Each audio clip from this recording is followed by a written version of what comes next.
Salut tout le monde, j'espère que tout le monde va bien. Désolé, c'est le matin, je me réveille en partie, là, il est 8 heures.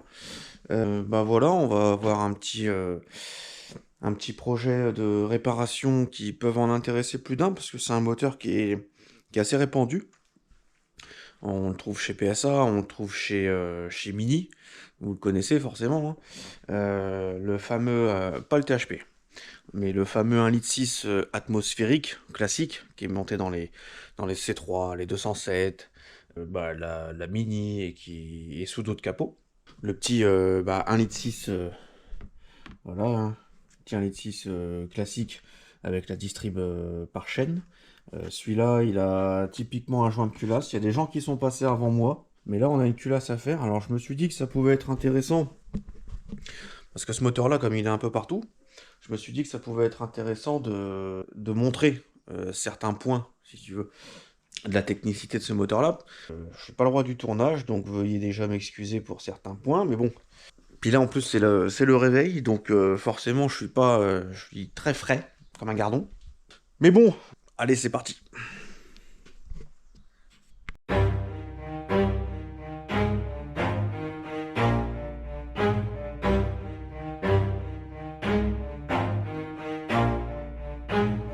Never stop, I'll get it if I want it. Gotta make to myself a promise. I won't quit, keep going till I got it. I won't give up till I'm on top. Yo, no, I ain't the type to give up. If I do something, man, I do it till I get what I want. I turn a business out of nothing into something I love. I got a poker face, but honestly, I'm not one to bluff. I flip a switch, never miss, man, I always stay up. Don't let them see you, bitch, always have a plan to stay tough. This life ahead of you ain't easy, it was built to be rough. But that's what makes a personality, is tragedy, bruh.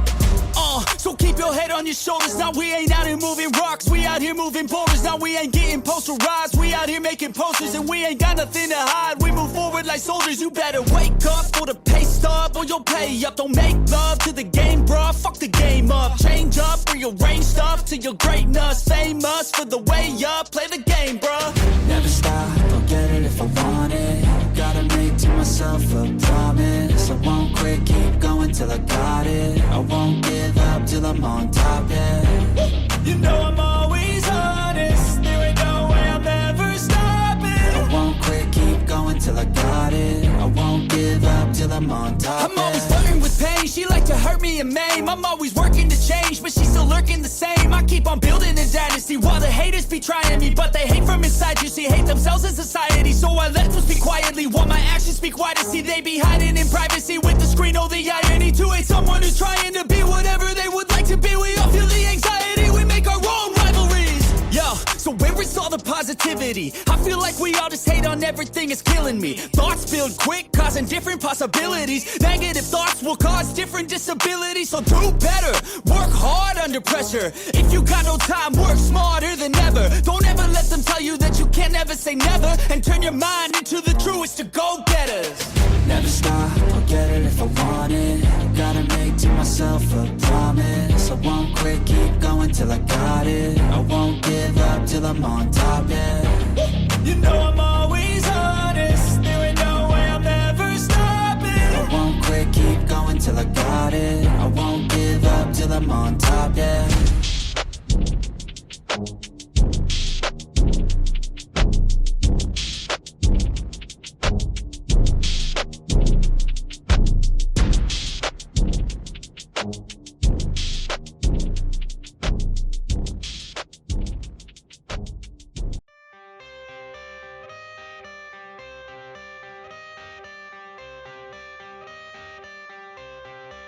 I got the cash in the bag, stadium packed. Born a rock star in this life, gon' live it up on the attack. Baby, I'm bad, I just wanna get caught up in this life. I'm crazy, I'm mad, doing no cap. Only God wants you, better go live it up. Cash in the bag, stadium packed. Baby, I'm bad, Yeah. baby, I'm bad.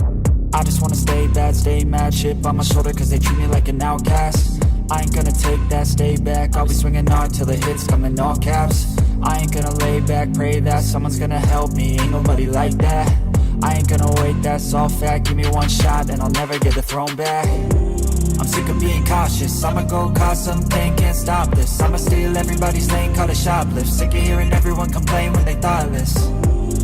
erase the pain. It's like candy canes, it makes me go change into a better frame, into a better name. Society's insane, we all live for fame, yeah. Cash in the bag, stadium packed. Born a rock star in this life, gonna live it up on the attack. Baby, I'm bad, I just wanna get caught up in this life. I'm crazy, I'm mad, do it no cap. Only got one, so you better go live it up. Cash in the bag, stadium packed. Baby, I'm bad, baby, I'm bad. I got the cash in the bag, stadium packed. Born a rock star in this life, gonna live it up on the attack. Baby, I'm bad, I just wanna get caught up in this life. I'm crazy, I'm mad, do it no cap. Only got one, so you better go live it up. Cash in the bag, stadium packed. Baby, I'm bad, baby, I'm bad. Cash in the bag, stadium packed. Born a rock star in this life, gonna live it up on the attack. Baby, I'm bad, I just wanna get caught up in this life. I'm crazy, I'm mad, do it no cap. Only got one, so you better go live it up. Cash in the bag, stadium packed. Baby, I'm bad, baby, I'm bad.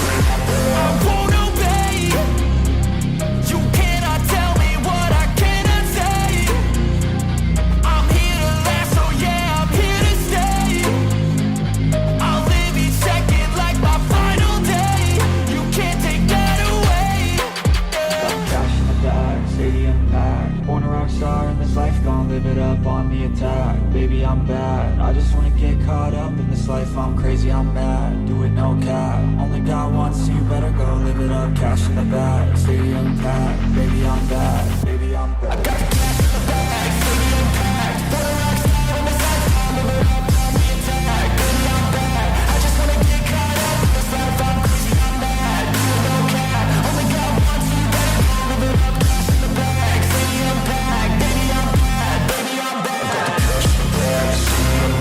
Born a rock star in this life, gonna live it up on the attack. Baby, I'm bad, I just wanna get caught up in this life. I'm crazy, I'm mad, do it no cap. Only got one, so you better go live it up. Cash in the bag, stadium packed. Baby, I'm bad, baby, I'm bad.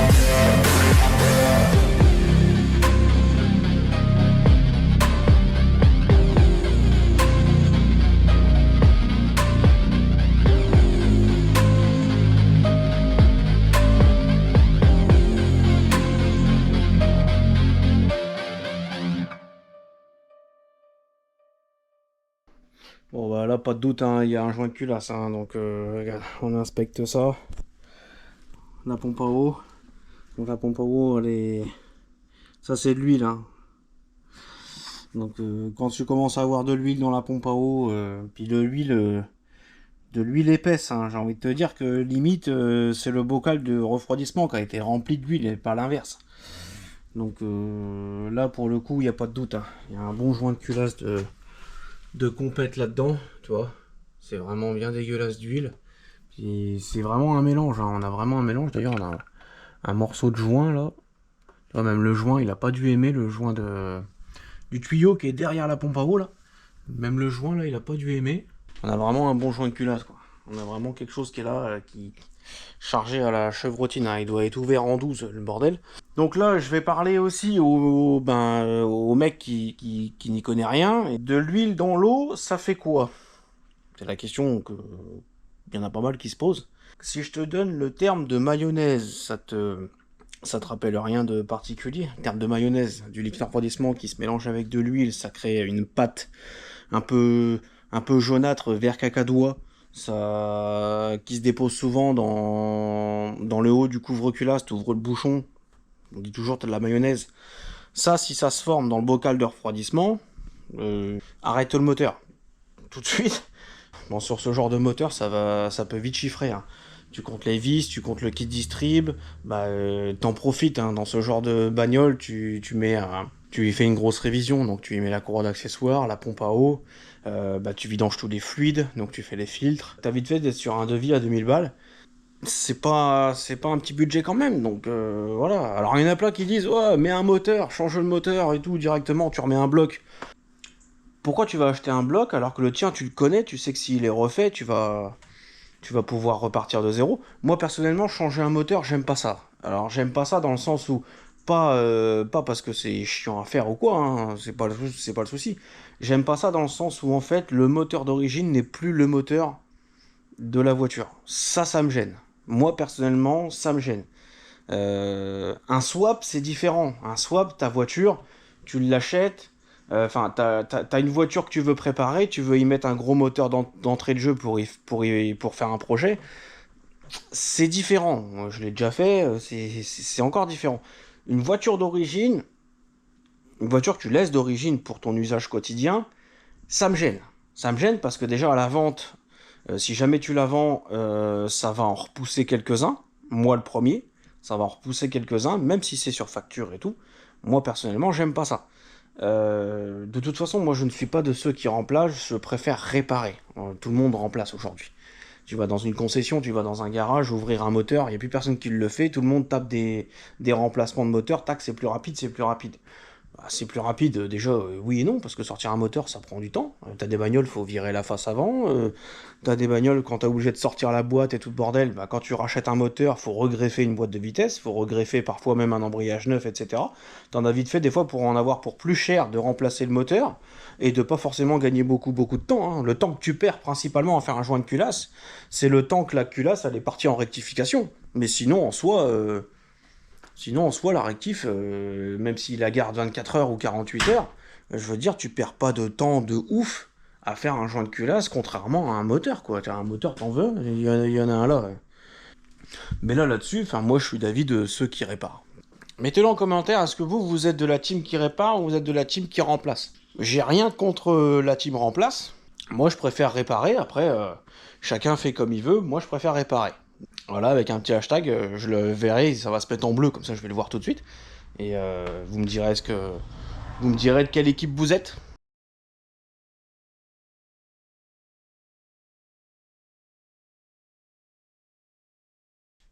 Alors, pour éviter d'avoir un joint de culasse, bah déjà, parce que un joint de culasse, comment te dire? Comme disait mon père, tu t'arraches un poil de cul, t'as l'œil qui pleure. Bah là, c'est le sens inverse. Je te mets la facture devant les yeux, ou le devis, t'as mal aux yeux jusqu'au rectum. Donc, comment te dire que si tu peux l'éviter, vaut mieux. Parce que tu vas banquer 2, 3, 1000 balles suivant les moteurs, hein. Sur des moteurs comme celui-ci, ça peut être encore plus. Mais tu peux banquer quelques gros billets pour récupérer une bagnole qui est exactement la même que tu avais quand elle marchait, hein. Il n'y a pas plus de puissance, il n'y a pas moins de poids, il n'y a pas plus de performance, c'est exactement la même. Donc c'est chiant. Déjà, quand tu sais qu'il faut que tu mettes tous les 20 000 bornes, quand tu sais qu'il faut que tu mettes 150, 200, 300 balles dans une révision, il y en a plein à qui ça fait chier, et je le comprends largement.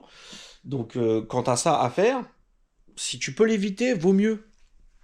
Pour toi, hein, surtout. Donc voilà, pour éviter un joint de culasse, il n'y a pas 50 millions de solutions. Déjà, tu fais attention à la température, tu prends soin du fait que ta bagnole, elle soit toujours à la bonne température. Tu fais pas le zozor, hein, quand tu passes ton temps sur les rassos avec ta Saxo Bic et puis que tu fais le foufou sur le parking de chez Carrefour. Forcément, là, t'as vite fait de monter en température. Ça, c'est des trucs, faut y faire quand même assez attention. Si tu montes en température, c'est que soit il y a un défaut, soit que t'as vraiment fait le guignol, quoi. T'as vraiment forcé. C'est vite fait d'avoir un joint de culasse, surtout sur des petits moteurs. Après, autre problème que tu peux avoir qui peut éventuellement causer des joints de culasse, c'est également le manque d'entretien. C'est con à dire, hein, mais chaque manque d'entretien peut t'amener à une panne ou à des pièces défectueuses qui sont très onéreuses. En fait, le joint de culasse, en soi, le joint, c'est pas une blinde, hein. Tu vois, par exemple, tu prends une pochette de joint moteur comme pour celle-ci. Tu vois, t'as une pochette de joint, t'as un joint de culasse, t'as les joints de collecteur d'admission, t'as les joints de queue de soupape, tu vois, t'as plein de petits joints en plus dans la pochette. T'as une pochette complète qui vaut pas forcément une blinde, tu vois, le joint de culasse, il est dedans, c'est le gros joint que tu vois là. Il est dedans, certes. Alors ça, en soi, ça coûte pas une vraie fortune. Sauf que pour faire ça, bon là, j'ai pas toutes les pièces, mais il te faut un kit vis. Là, on va remettre un jeu de bougies. Il te faut un kit distribution. Tu vas défaire la culasse, tu vas pas remonter ta vieille distribution qui a peut-être, je vais te dire une connerie, 50, 60 000, voire plus. Il faut savoir qu'une courroie de distribution, une fois dépassé, alors il y en a qui disent 10 000, moi personnellement je dis maxi 5, et encore j'aime pas trop ça. Une fois qu'elle a dépassé les 5 000 km, qu'elle a roulé 5 000 km en tension, Moi, personnellement, la courroie, je la remonte pas. Alors, je change pas tout le kit, mais je change au moins la courroie. Dedans, c'est des fibres, hein. Une fois qu'ils ont été étirés, non, c'est pas possible. C'est comme ton caleçon. Tu sais, quand t'es un peu volumineux, comme moi, là, tu vois tout. Quand t'es un peu volumineux, ton caleçon, il sort du sèche-linge, tu vois, il est bien serré. Tu vois. En fin de journée, quand tu l'as porté toute la journée, il tombe tout seul par terre, quasiment. Bon, bah là, c'est exactement pareil sur ta distrie. La courroie évite. Ça me fait marrer de te filer des exemples à la con comme ça, mais des fois, c'est des choses tellement bêtes qui paraissent les plus évidentes, donc au moins, tout le monde a comprendu, quoi. Les vis, à chaque fois, faut les remplacer. Vis de culasse, une fois qu'elle est serrée, tu la desserres, elle est morte. Elle s'est étirée, c'est pour ça qu'il y a un couple de serrage, voire, la plupart du temps, une valeur angulaire. Une fois qu'elle est serrée, elle s'étire dans sa longueur, elle est morte. Tu la desserres, elle ne sert plus. Pas comme il faut. Plus la main d'œuvre, parce que ça c'est des heures, hein, attention, hein, tu passes du temps là-dessus, hein. Plus une rectif, plus un éprouvage, plus derrière tu vas remettre des soupapes, donc tu vas faire un rodage de soupapes, soit manuellement à l'établi, que tu peux faire comme à l'ancienne, soit quand tu donnes la culasse au rectifieur, tu vas faire une rectif des soupapes et des sièges de soupapes. Mais ça c'est pareil, ils te le facture en fait, c'est pas cadeau. Donc, et tout ça mis bout à bout, bah t'as vite fait des fois de mettre... si tu le fais toi-même, t'as vite fait de mettre 1000 balles de frais dans la rectification, les pièces, etc. T'as vite fait de mettre 1000 balles de frais pour réparer ta bagnole. Si tu le fais faire, tu peux rajouter facilement parfois 1000, 1200, 1300, 1500 de main d'œuvre. Bon, dans des garages avec des taux horaires à 50-60 balles, hein. Je te parle pas des concessions à 100 balles l'heure, hein. Ça je t'en parle même pas, mais voilà, c'est des choses, si tu peux l'éviter, faut l'éviter, quoi. Donc voilà, de toute façon il va falloir y retourner, il va falloir qu'on se mette là-dessus.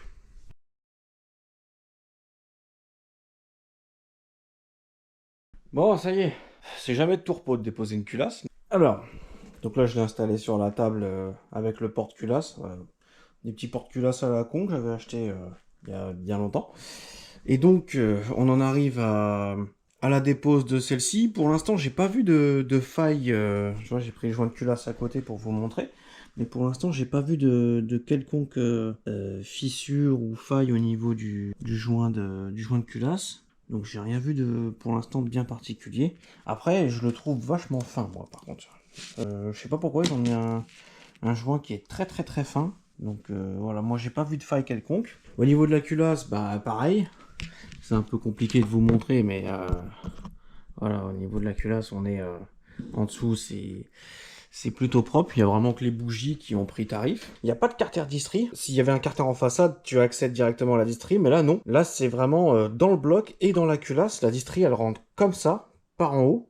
Tac, tu viens la poser dedans directement avec le pignon vilebrequin qui descend, et après tu viens mettre tous ces supports là, ça vient tenir les guides en place, et après tu mets tes deux poulies d'arbre à cam et tu fais ton calage. Tu passes la distrib par en haut. J'ai pas filmé le démontage, parce que déposer une culasse, c'est comme déposer un moteur, c'est comme déposer tout ça, hein. Au final, j'ai envie de te dire, ça reste un puzzle, sauf que c'est un puzzle que tu défais, t'enlèves toutes les vis, et puis tu mets tout ça de côté, et puis tu sors la pièce que tu veux. Donc y a rien de passionnant là-dedans, hein. Démonter une culasse, enfin voilà, y a rien de ouf. Par contre, je pense que je vais vous filmer la repose de la distri avec le calage de la distri, qui peut en intéresser certains, parce que c'est des moteurs qui sont quand même très communs. On les voit vraiment, les EP3, les EP6 comme ça, on les voit un peu partout. Dans les années de 2000, si je dis pas de conneries, 2010 à 2013-14, on les voit vraiment un peu partout, dans le C3, dans la C4, dans la Mini, etc., etc. Donc je pense que c'est un peu en intéresser plus d'un. À mon avis, une intervention distrib là-dessus, juste la distri à chaîne, c'est quand même un billet à mon avis, hein. Je dirais pas...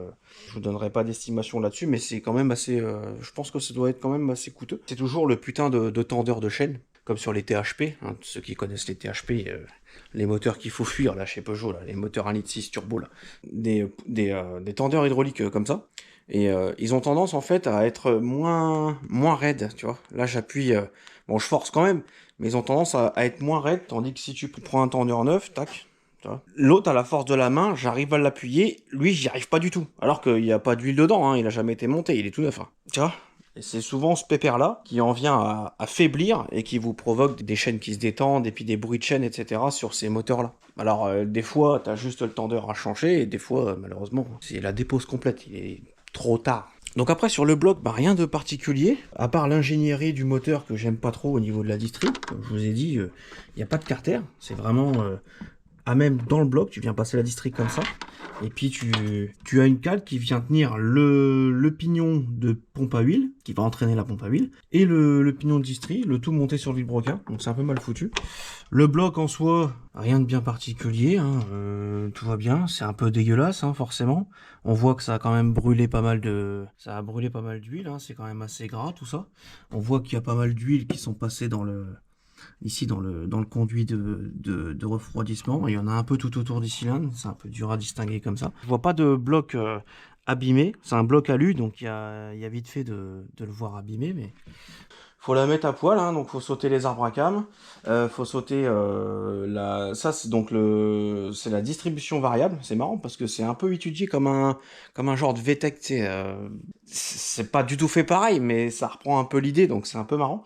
Donc faut déposer la distribution variable, déposer les arbres à cam pour que la culasse elle soit vraiment à nu, pour pouvoir l'emmener en rectif. Et il faut que je la dépose demain matin.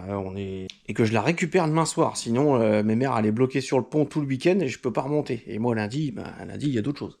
Even when you feel low, you can still go. Even when you feel slow, you can still go. Even when there's no hope, you can still go. I never answer to no, man, I still go. Go, go, go, go, go, go, go, go, go, go, go, go, yeah. Go. Hustle hard, hustle every single day. I'll be making moves till I'm buried in my grave. To the system, I don't wanna be a slave. I've been doing shit my way, or the highway. And in the driveway is a nice range. Cause I grind through the climb, I invite pain. You'll never hear me, bitch, nah, I don't complain. Just gotta flip the switch and you can go and obtain anything you want, anything you need. Your mind's got the key ingredient, it's belief. They'll deceive with the negativity, but I just slide right by that energy. Even when you feel low, you can still go. Even when you feel slow, you can still go. Even when there's no hope, you can still go. I never answer to no, man, I still go. Go, go, go, go, go, go, go, go, go, go, go, go, go, go,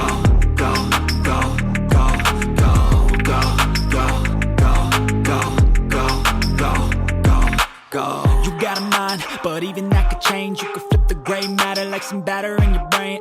That's why they say, fake it till you make it A. And if you play that game, then you just might make a change.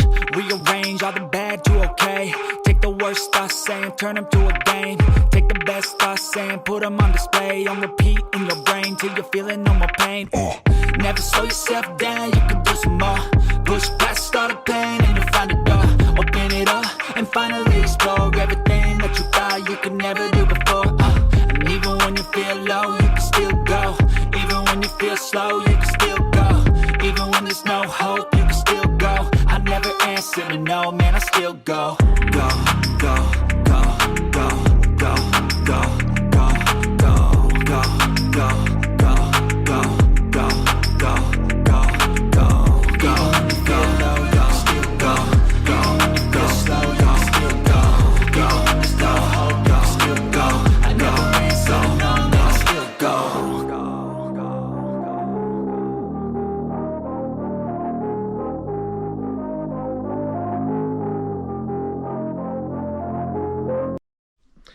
Bon voilà, j'ai filmé un peu du coup le démontage comme vous avez vu, donc j'ai pas tout filmé non plus. Là elle est déposée, elle est démontée, tout, donc elle est mise à nu, hein. Il n'y a plus d'arbre à cam, il n'y a plus rien, donc tout est là. On a les déphaseurs, donc des deux côtés, on a les deux arbres à cam. On a le moteur justement qui lui fait actionner par la vis sans fin là, la distribution variable, les linguets, les poussoirs, enfin tout ça classique. Et je me suis dit que j'allais peut-être vous montrer le contrôle de planéité de la culasse. Ça peut être intéressant également parce qu'on voit pas beaucoup de pédagogie là-dessus. Alors pour ça, un outil tout simple qui coûte une couille mais qui est tout simple. C'est une règle usinée au micron qu'on vient juste hop poser là comme ça. Tac. Alors moi je me sers de la lampe Et au moins pour que vous voyez, sinon ça se fait avec un jeu de cale. Mais moi je me sers de la lampe. Alors je ne mets pas la règle forcément à plat comme elle est là. Là elle est vraiment posée à plat sur son épaisseur. Moi je préfère la mettre sur une arête, tu vois, sur vraiment l'arête là, tac, tu vois.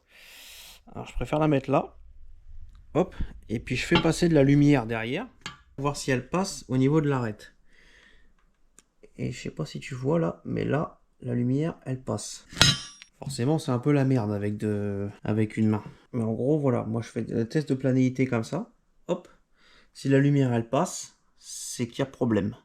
Oh putain, ouais, alors vous voyez peut-être pas, mais moi je le vois quand même. Oui, il y a gros désordre. Alors tu la mets sur diverses positions. Oh putain, oui, oui. Alors j'ai la main dessus, mais j'appuie pas dessus, hein. Tu vois? Tu vois, même là, à la caméra, on le voit, là, il y a un jour. Vous voyez le jour au milieu, là? Là, il y a un jour. Là, c'est pareil. On voit la lumière qui passe à travers au niveau de l'arête. Là, elle passe pas. Un petit peu ici, et là, elle passe pas. Donc, on voit vraiment que ma lumière, elle est déformée. Alors là-bas, c'est pareil. Il n'y a pas grand-chose, un tout petit peu, mais pas grand-chose. Au milieu, en fait, la culasse, elle fait une vague au milieu, tac, comme ça. Hop. Sur le centre, elle est un peu aplatie. C'est bizarre parce que les vis de culasse, c'était pas fortement serré sur ces moteurs-là. Est-ce que c'est lui ou est-ce que c'est tous les EP3, j'en sais rien. Mais j'ai pas trouvé. Je les ai eu au cliquet classique avec une douille. Une douille cliquet classique pour les desserrer sans forcer, limite moins fort qu'une roue. Donc là, je pense qu'on a un peu la preuve. C'est un peu compliqué de vous montrer ça, mais tu fais une culasse, tu contrôles la planéité. Ça te permet vraiment de distinguer le jour qu'il y a, parce que ce jour-là, c'est pas le joint qui va le combler. Faut qu'elle ait une planéité, mais nickel. Ça se fait au centième de millimètre, faut que ce soit mais plat. C'est un billard le truc. Et le bloc, c'est pareil. Donc quand on fait ce genre de contrôle, on fait la culasse et on fait le bloc. Donc un bloc alu, on le nettoie d'une certaine façon, toujours avec une pièce plate. Et il y a des choses que je vous montrerai qu'il faut éviter. On va foutre ça dans un carton, on va l'envoyer en rectif. Poser la règle. On va l'envoyer en rectif et puis on va être prêt à repartir. Allez, c'est parti!